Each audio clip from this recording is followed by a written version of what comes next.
우리가 새벽에 사무엘하 말씀을 읽고 있고요. 사무엘상은 사울에 관한 사건들이고 사무엘하는 다윗에 관한 말씀들을 우리가 보고 있습니다. 이제 마치고 열왕기상 읽기 시작하면 솔로몬에 관한 말씀으로 계속 이어지게 될 겁니다. 다윗 훌륭한 임금이고요. 지금도 이스라엘 가면은 최고의 임금으로 존경받는 그런 유다 이스라엘의 왕입니다. 늘 그 중심에 하나님 중심의 삶을 살았고요. 일생일대 목표가 하나님께 정말 아름다운 열매를 돌려드리려고 하는 그런 삶 속에 다윗이 살았던 왕이었었고, 하나님께서 무한한 은혜와 축복으로 함께 하시는 기록들도 우리가 성경을 통해 함께 잘 읽고 있습니다. 그런데 다윗에게도 흠이 있었던 걸 우리가 잘 알고요. 사실 흠이 아니고 엄청난 죄악이 그에게 있었고, 그 사건이 바로 오늘 같이 읽는 11장, 12장의 말씀입니다. 우리 성경을 통해서 누구든지 범죄에 빠질 수 있다고 하는 것을 성경은 말해주고 있습니다. 누구든지 죄악 가운데 빠질 수 있다는 걸 보여주고 있지요. 이스라엘이 암몬하고 전쟁을 합니다. 암몬은 요즘 말하면 요르단, 암만, 요르단도 암만이죠. 그 암몬 지역, 거기에 있는 암몬 성과 전쟁을 하는 그런 사건이 있었고요. 그 당시 전쟁은 지금처럼 며칠 만에 하는 게 아니고 전쟁 한번 하면 6개월, 1년 이렇게 전쟁을 해서 요새의 성을 쌓아놓고 있으면 그 성을 함락시키기 위해서 군대가 가서 성을 뺑 둘러싸고 있습니다. 그리고 오도 가도 못하게 지키고 있으면 성 안의 사람들은 버티다가 뭐가 떨어져요? 양식이 떨어지기 시작하고, 밖에 나가면 죽고, 안에 있으면 성 안은 공격할 무슨 무기가 있는 게 아니니까 버티다가 이제 성문 열고 항복하고 나오면 함락시키는 그런 전쟁들이 보편적으로 전쟁의 방식이었습니다. 그 전쟁이 그 당시엔 그런 식이었는데, 근데 자기 나라의 군대, 모든 군대는 암몬성을 점령하려고 열심히 전쟁을 하는데 다윗은 계속 승승장구하니까 해이해지기도 했고요. 또 그 전쟁하는데 자기는 또 낮잠을 자다가 저녁 때 나와 보니까 성 아래 마을에 한 집에 목욕하는 여인이 있었는데 예뻐 보였고, 누구냐? 그래서 이제 좀 데려오라. 왕의 명령이니까 안 할 수는 없고 데려와 보니까 자기 전쟁에 나가서 싸우고 있는 우리아의 아내 밧세바였던 거지요. 그래서 그 밧세바를 취하는 사건이 11장에 나오고요. 거기서 끝나면 좋았을 텐데 밧세바에서 연락이 옵니다. 임신을 했습니다라는 통보가 오니까 다윗이 고민이 되죠. 잘못하긴 잘못한 거 알잖아요. 다. 고민이 돼가지고 이걸 어떻게 처리하냐 고민하다가, 전쟁은 6개월 1년씩 걸리니까 전쟁 나갔는데 밧세바가 애를 낳으면 사건이 복잡해지잖아 이제 또. 그러니까 바바를 보내서 우리아를 좀 전쟁 상황도 들을 겸 보내라 그래가지고 다윗 왕이 요압 장군에게 전령을 띄웁니다. 그래서 우리아가 이제 왕의 명령이니까 다시 돌아와서 전쟁이 어떠냐? 네, 이러이러한 상태입니다. 지금 우리가 포위하고 있습니다. 얼마 있으면 함락될 겁니다. 이렇게 이제 보고를 받고 나서, 그래, 수고했다. 그러면 수고해서 집에 들어가서 자라. 고생했으니 내가 먹을 걸 보내겠다. 그래서 왕이 푸짐하게 먹을 걸 보내는데, 이 우리아가 집에 들어가서 자기 아내 밧세바랑 잤으면 문제가 없는데 또 안 가고 성문에서 자기 같이 왔던 부관들이랑 같이 잠을 자는 거예요. 그 다윗이 몸이 야, 왜 들어가서 안 자냐? 예, 지금 저희 군대가 암몬하고 대적하는 가운데 있고 당 왕의 군사들이 다 야전을 하고 있는 입장에서 나만 내가 들어가 자는 것은 옳지 않다고 생각을 해서 제가 성문에 잤습니다. 괜찮으니까 자라. 말을 안 듣는 거지. 그렇게 할 수 없습니다. 어떻게 이런 상황에서 이 전쟁 위급한 상황에 나 혼자만 잘 먹고 잘 살 수 있습니까? 그래서 알겠다. 그리고 나서 이제 다시 그래 그럼 내일 다시 부대로 돌아가서 그 전쟁 이기고 와라. 붙들고 있을 수는 없으니까 워낙 단호하니까 다시 보냅니다. 보내면서 요압 장군에게 편지를 써가지고 포위만 하고 있지 말고 그쪽에 나가서 쳐들어가서 전쟁을 해라. 그래가지고 성을 빨리 함락시켜라. 언제 그렇게 계속 버티고 있냐 라고 해서 공격 명령을 내리고 공격할 때 맨 앞에 우리야 장군을 앞세워라. 그리고 전쟁에 치열할 때 뒤로 빠져서 우리야가 죽게 하라. 이렇게 전령을 보내서 결국 우리야가 죽게 되는 그런 사건이 성경에 나옵니다. 그동안 다윗 입장에서는 자기가 순간에 죄진 걸 덮으려고 애써가지고 이제 이거 간신히 넘어갔다라고 하는 줄 알았는데 근데 그렇게 된 것이 아니고 1절에 하나님께서 다 아시고 나단 선지자를 보내서 책망하시는 거지요. 같이 보겠습니다. 주보에 있습니다. 여호와께서 시작.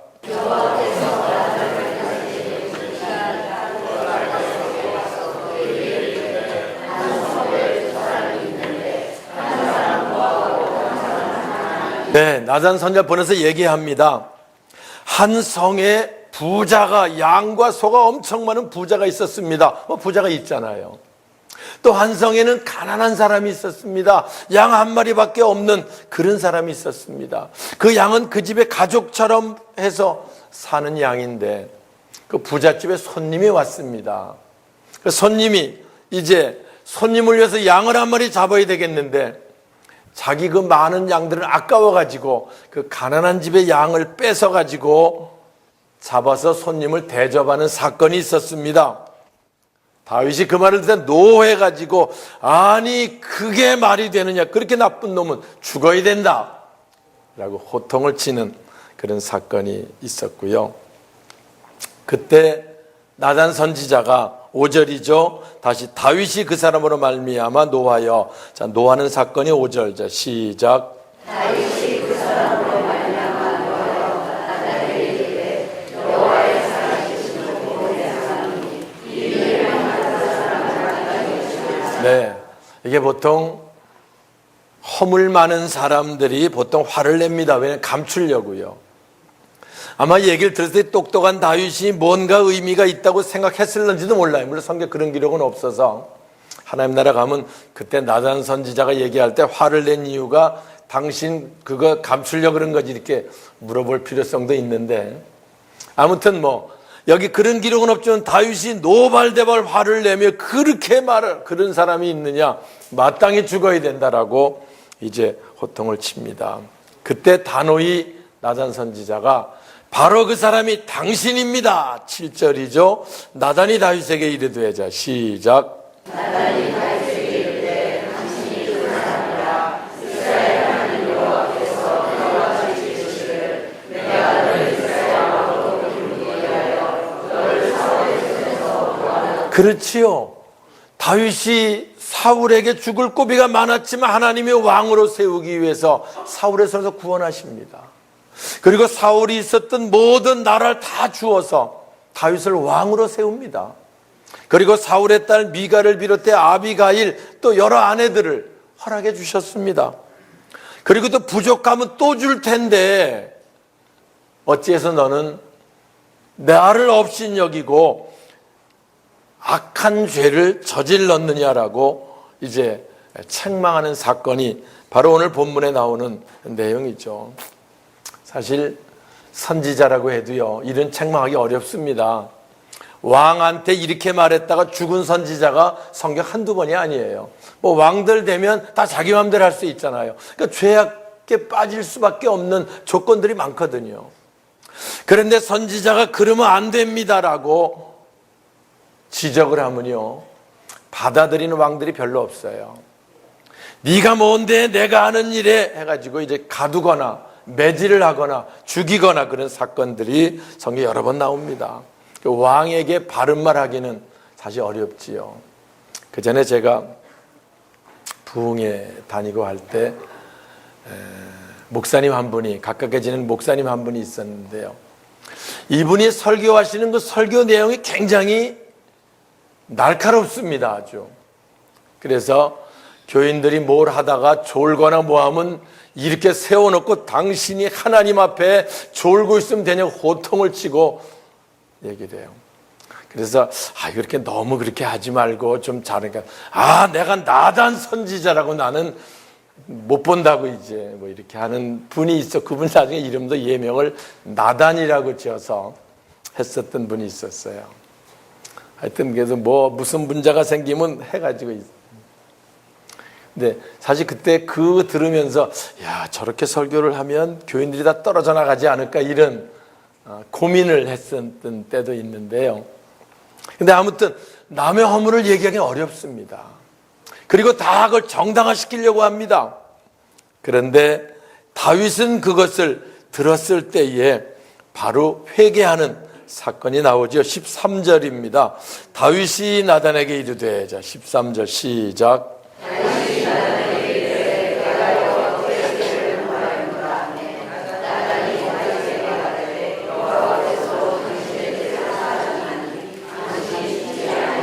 네, 이 짧은 구절이지만 사실은 12장의 핵심 되는 구절입니다.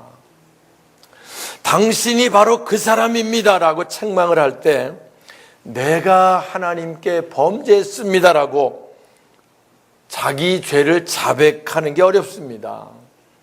대부분 하지 않아서 수많은 왕들이 다 한때는 열심히 하다가 몰락해 가는 많은 성경 기록들을 봅니다. 마음이 찔릴 때, 마음에 찔리는 말씀을 들었을 때 내놓을 수 있어야 하는데 그걸 못해서 무너지는 많은 사람 보거든요. 우리가 잘 아는 요한일서 1장 9절에 말합니다. 만일 우리가 우리 죄를 자백하면 하나님 그는 미쁘시고 의로우사 우리를 모든 죄에서 깨끗게 하실 것이다. 할렐루야. 말씀을 들었을 때요, 자백하면 은혜 입습니다. 은혜 입을 때입니다. 근데 그것을 핑계를 대고 합리화시키면 결국은 불행한 결과를 갖게 되는 것이죠. 이게 사울과 다윗의 차이입니다. 우리가 아는 대로 사울 왕에게 선지자가 얘기합니다. 아말렉 전쟁 하나님 승리케 하실 테니까 모든 생명들은 진멸하세요. 나중에 그 전쟁을 치르고 사울 왕이 보니까 전리품들을 모아놓고 보니까 아까운 것들이 있었던 거지요. 남겨놓습니다. 사무엘 선지자가 와서 얘기합니다. 아니 하나님은 진멸하라고 했는데 왜 남겨놓습니까?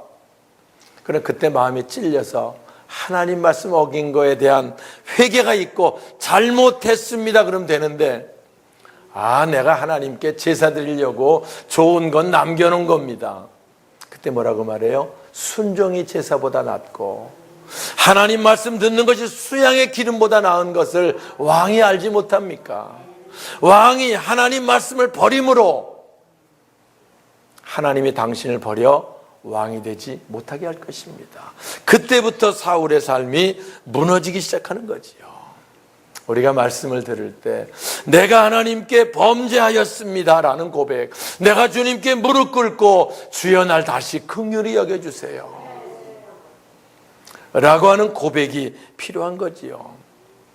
그때 주님은 하나님께서도 당신의 죄를 사하셨다.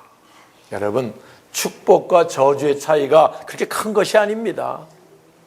하나님 말씀 들을 때 회개할 수 있으면 은혜가 임하게 되는 거고요. 은혜 임한다는 말을 다른 말로 말하면 축복 가운데 들어서게 되는 거고요. 은혜를 입지 못하면 결국 자기 죄 때 멸망하게 되고 저주 가운데 빠지게 되는 거지요. 선지자 책망에 내가 범죄하였습니다. 다윗 은혜 입고 속죄 받았고, 핑계를 댔던 사울 결국 멸망하고 마는 사건이 있습니다. 신약에도 있어요. 가룟 유다 나중에 예수 판 게 마음에 찔렸습니다. 그래서 그것 때문에 괴로워합니다. 아파합니다. 내가 우리 선생을 팔아서 무죄한 사람이 이제 죽게 되었구나. 물립니다. 그 돈 갖다 주고 다시 안 바꿔주지요. 그때 그것 때문에 자기가 괴로워가지고 결국 목매달아서 자살로 생을 마감하는 사람이 가룟 유다고요. 결국 멸망하는 거예요. 그때 만약에 가룟 유다가 내가 죄를 졌습니다, 내가 무죄한 선생님 팔았습니다, 용서해 주세요, 무릎 꿇는 자 되었으면 또 역사가 달라졌을 거예요. 근데 그때 가룟 유다는 무릎 꿇지 않고 자기 죄 문제를 자기가 해결하려고 목매달아 죽어서 저주받은 자로 남은 거고, 베드로도 역시 예수가 십자가에 그 고난 받을 때 기도할 때 기도하지 않고 예수를 저주하며 맹세하며 부인하는 사건이 있었지만, 다구는 소리가 들렸을 때 주님의 말씀이 생각이 나서 심히 통곡하며 내게 다시 은혜를 베풀어 주세요. 그의 은혜가 임했고요. 베드로가 베드로 되었던 사건 우리는 잘 압니다. 사랑하는 여러분, 우리 예수님 십자가 지신 이유가 뭡니까? 우리가 우리의 죄를 자백하면 모든 불의에서 우리를 깨끗게 하실 것이다. 여러분, 우리의 문제 그분이 하십니다. 우리의 죄 문제 그분이 하십니다. 우리의 수많은 문제들 그분이 우리를 깨끗게 하시고 그분이 우리를 새롭게 하시고, 우리가 말씀을 들을 때 그 말씀이 우리를 두드리고 무릎 꿇게 할 수 있으면 새로운 은혜가 임하는 거고, 주의 말씀을 들어도 그걸 합리화시키며 자기의 모든 것들, 찔리는 부분들을 핑계를 대고 넘기려고 하면 결국 그대로 가지고 있다가 멸망 가운데 빠지게 되는 것, 성경은 우리에게 말해주고 있는 거지요. 말씀을 마치겠습니다. 누구나 죄의 유혹에 빠질 수 있습니다. 저는 여기서 3000년 전 다윗의 사건 역사 공부하려고 말씀을 전하는 게 아닙니다.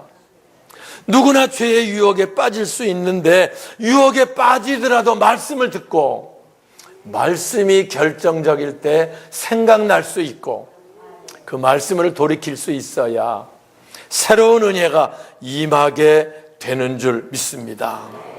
여러분, 성경은 말합니다. 우리의 원수 마귀는 할 수만 있으면 믿는 자들을 넘어뜨리려고, 믿는 자들을 파멸에 빠지게 하려고, 죽게 하려고 우는 사자와 같이 혹은 광명한 천사와 같이 꾀인다라고 말씀합니다. 그래서 예수님도요, 시험에 들지 않게 깨어있어 기도하라. 기도할 때 기도하지 않으면 시험 듭니다. 그리고 넘어갈 수 있음을 말해주고 있는 거지요. 우리가 내일 다시 치료를 새롭게 시작합니다.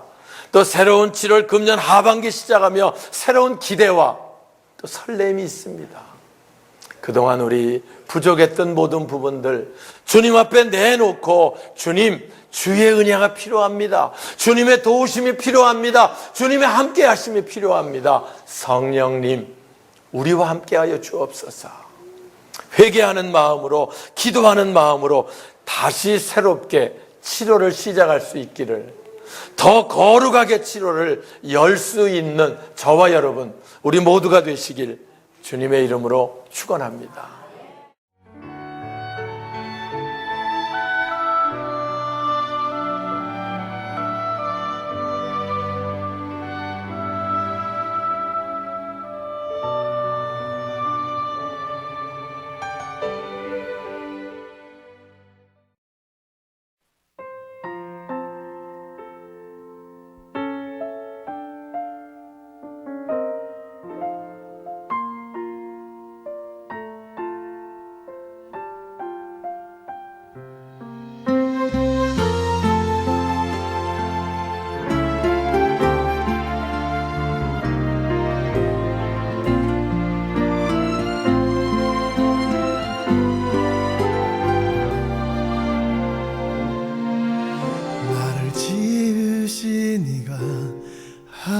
하나님, 나를 부르신 이가 하나님, 나를 보내신 이도 하나님, 나의 나 된 것은 다 하나님 은혜라. 나의 달려갈 길 다 가도록 나의 마지막 호흡 다하도록 나로 그 십자가 품게 하시니 나의 나 된 것은 다 하나님 은혜라 한량없는 은혜 갚을 길 없는 은혜 내 삶을 애워사는 하나님의 은혜 나 주저함 없이 그 땅을 밟음도 나를 붙드시는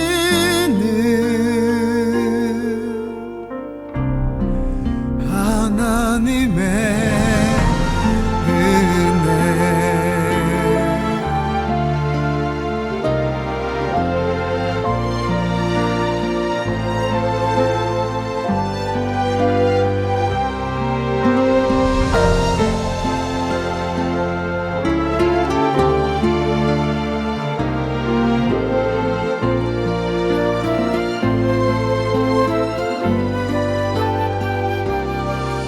나의 달려갈 길 다 가도록 나의 마지막 호흡 다하도록 나로 그 십자가 품게 하시니 나의 나 된 것은 다 하나님 은혜라 한량없는 은혜 갚을 길 없는 은혜 내 삶을 애워사는 하나님의 은혜 나 주저함 없이 그 땅을 밟음도 나를 붙드시는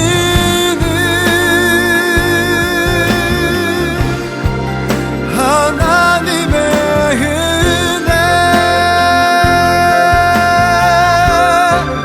나를 붙드시는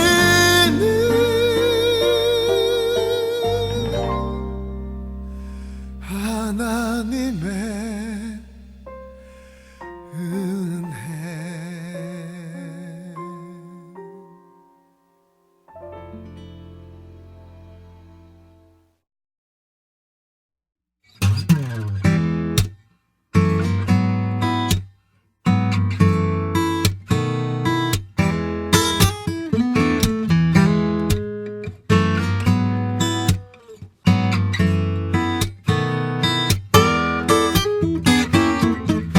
아침 햇살 가득 주님을 느끼네